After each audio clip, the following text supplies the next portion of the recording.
Okay, this is a video about repairing electrical connectors on a 2005 Toyota Prius.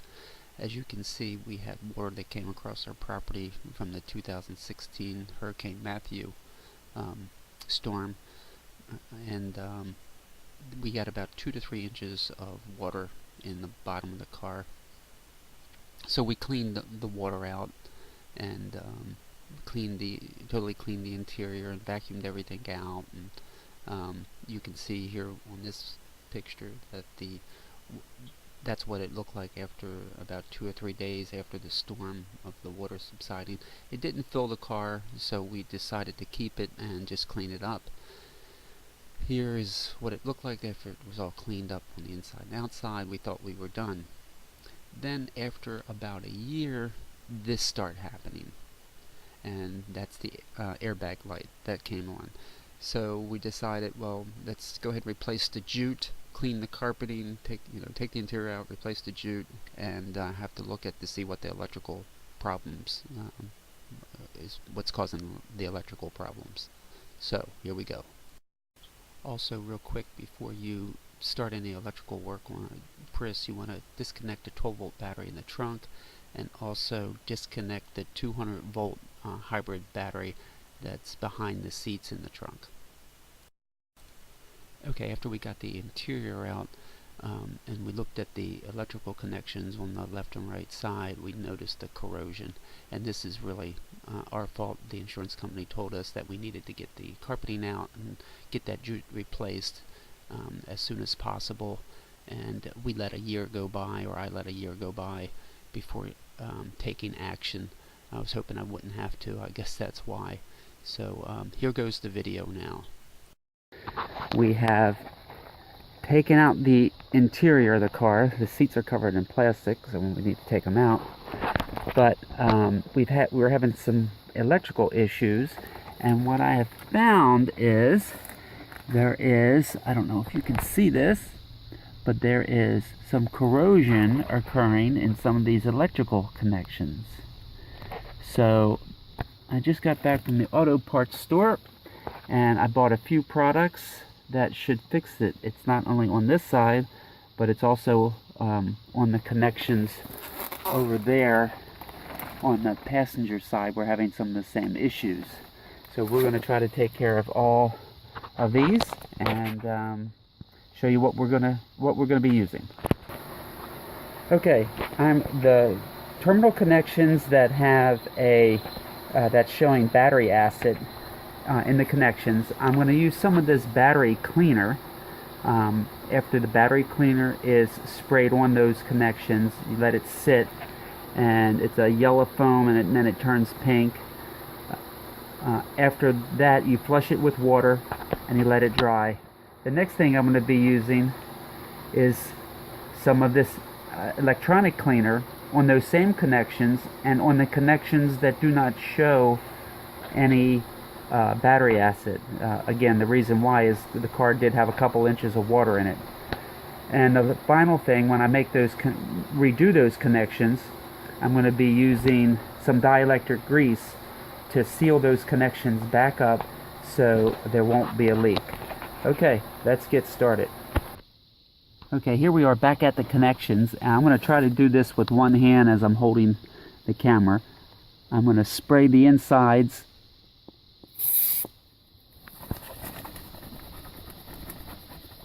I'm going to spray the backside. There we go. That's the yellow, and we'll let it do the foaming. And I'm also going to spray the inside of the connectors. Oops, sorry about that. Spray the inside. And I'm going to spray that one. And I'm going to spray that too. And I'll spray these. Now, as you can see, I've sprayed those. I'm going to let that sit. We'll pause the video and let that sit. The battery in this Prius, both batteries have been disconnected, and in your car you should do the same thing whether you have a hybrid car or whether you have just a regular car. You want to make sure all these electrical connections are de-energized. Okay, we'll let that sit and we'll get back. Okay, here's a couple still shots of the corrosion on the terminals. Not sure you could see it that well in the video, but here's a close-up. You can see the corrosion there. Okay, back to the video. All that yellow foam stuff is basically evaporated. It's been about 15 or 20 minutes. Now I'm going to use this repurposed spray bottle, and I'm going to rinse the connections off just by spraying some water in them. Again, when you do this, if you do this, you want to make sure there's no energized circuits, that your battery has been disconnected. And I'll continue to rinse these and then show you the results after I rinse them and wipe them off. Okay, I'm still spraying and trying to get some of this stuff to come out. I'm going to use, I think, a can of air in a can to spray it out. Or if you've got a compressor, maybe you can use that. I have a compressor, but I think the can of air with the nozzle might be a little bit quicker. Okay. Okay, here's the can of air that I'm spraying.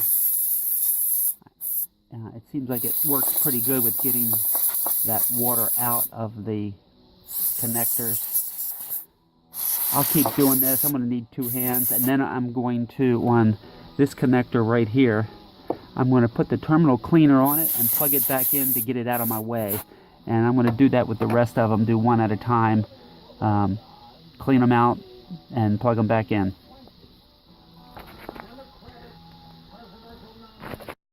Okay, I've got the connector sprayed out with air. Now I'm going to take the electronic cleaner, and I'm just going to spray these things, and then I'll probably let it sit for a while.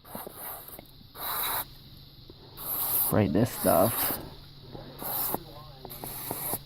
The ones back there for the right hand side, I'm just going to leave them back there. After I finish the ones on the left, I'll start working on the ones on the right. But we'll let this cleaner spray in there.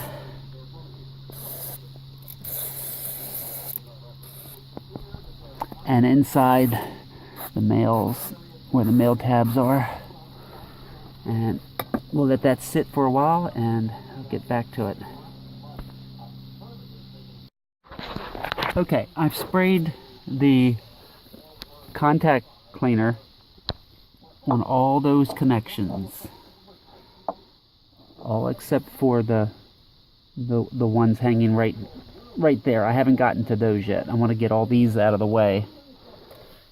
And then what I did was I took some can of air, and they sell this in all kinds of brands and whatnot, and I just sprayed the inside of the connections, and I sprayed the outside to dry all this stuff off. Since I had sprayed the battery cleaner with acid indicator in there, and then I flushed it with water, and then I sprayed it out with the air after flushing it with water. Then I sprayed the electronic cleaner in it. I'm going to let it dry a little bit more, and the last step will be I'm going to use some dielectric grease in those so they won't corrode up again, or at least that's the plan. Alrighty. Okay, we have another update here. I decided I still saw some moisture in those connections, so I got out my big air hose and sprayed them out, and I'm going to let them dry a little bit more before I make those connections again, to make sure everything's nice and dry. Even with you want this to be, even after you spray this, you want this to be dry before you reassemble the connections. Okay. Okay, I'm ready to start putting the dielectric grease. I have blown this out with compressed air. I blew out all the connectors, wanted to get all the moisture out. I used compressed air. I was using the cans of air, and I discovered that compressed air, it's a lot more powerful. It's doing the job faster. So I finished up with blowing it out with compressed air. Now I'm gonna take the dielectric grease. I'm gonna put a little bit on this piece of paper, and I'll set that can down. Maybe I'll set it over here. I'm going to take my Q-tip. Now I'm not going to put it, you know, some people say you can put it on the electrical connectors. Some say don't. I'm going to put it on the back of the connectors, and I'm going to put it on the sides of the connectors. I'll pick one to start with. Let's see. I guess I'll start with this one. I'll start with this one right here. I'm going to put the dielectric grease in the back of the connectors to try to seal them up from moisture. I'll pick up some more grease. I could use my finger to do this. And I'll put it over on this side. Let's see if I can get a better shot here. I'm just putting it in the back of the connectors. Okay, and then I'm going to put it on the sides, on the side of the connector, and on the bottom of the connector, and I'll put some on the top. The only reason I'm doing that, and I'm going to go around and get this side of the connector and put some on it, is just to make it slide a little bit easier. And then I'll take the connector and I'll plug the connector back in, just like that.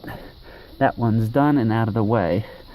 Then I'm going to take and I'll do the next one, which is right here. I'll pick up the dielectric grease with the Q-tip, and I'm gonna put it in the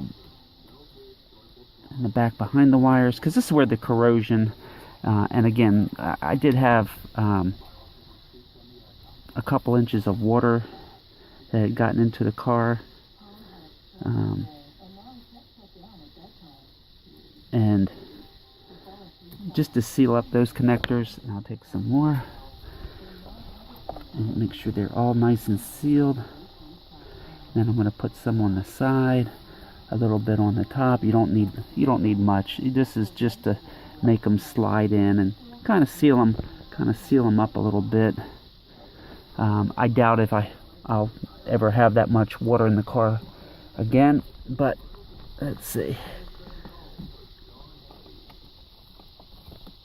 I'll push that in. They're slippery when they're greasy. There it goes, it's snapped in. I'm going to go ahead and do the rest of these, but you basically have the idea. I'm not actually putting them in the connectors. Metal contact. Dielectric grease is non-conductive. I think it does help with the connection. It prevents corrosion. I think it increases the resistance a little bit if you put it on. If it's a voltage thing, if it was just like 12 volts going through a 12 volt, I don't think you'd have an issue with it. But if it was a connector, like some of these wires are really small, it could be a sensor that is measuring the resistance.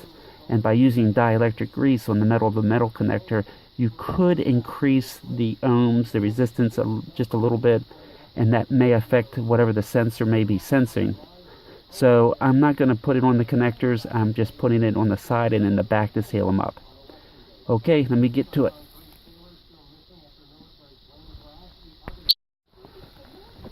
Okay, I've got all the connections back in. And for those of you that may have a keen eye, there is a red wire and there's a connector there. I noticed when I was examining the connectors that the one pin. There was a pin that had been lodged in, I guess the pin on it was a male pin on the female side of the connector.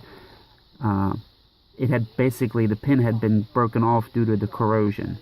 So I had to take out that entire connector lug and get to the wire in the back, and I put a jumper wire in since there was no way I could get another pin, small pin in that connector. I'll show you the pin that came out, and you'll see what I'm talking about. So I just put a jumper wire in for that one, since I have no idea what it goes to. There's so many of them. But let me show you what that pin looks like. Okay, here's the pin and the connector. I'll try to zoom in. That it was broken off. That's how small. This is a little Allen wrench, you can see from my hand. But that was the pin that had, I can't focus any better than that. Sorry, folks. But that pin broke off, and that pin was, this side of it was in that connector, like that. So anyway, you can see the corrosion on the connector. You can see all that corrosion. So anyway, it was enough corrosion where it broke off the back. So that's it. That side's done. I'm going to go and do the passenger side. I hope this is able to help someone. Okay, the Prius is back together. If you want to see another video of the interior going back in and replacing the jute underneath the carpeting, we have a separate video on that. But it has been a year and a half since the electrical connections were repaired. We've had no further problems with the electrical system, or the Prius for that matter. The Prius is just barely broken in at a little over 200,000 miles, so we hope to get a lot more life out of it. Also, the airbag light was still on when we reassembled it, and my research showed that we had to go and use the Toyota TechStream software. I used version V12-00-127. We hooked that up into the Toyota, and we tested the airbag. It tested okay, and so we did an airbag reset, and everything worked out great. So thank you for watching. Please comment, like, subscribe, and share, and we'll catch you on the next video.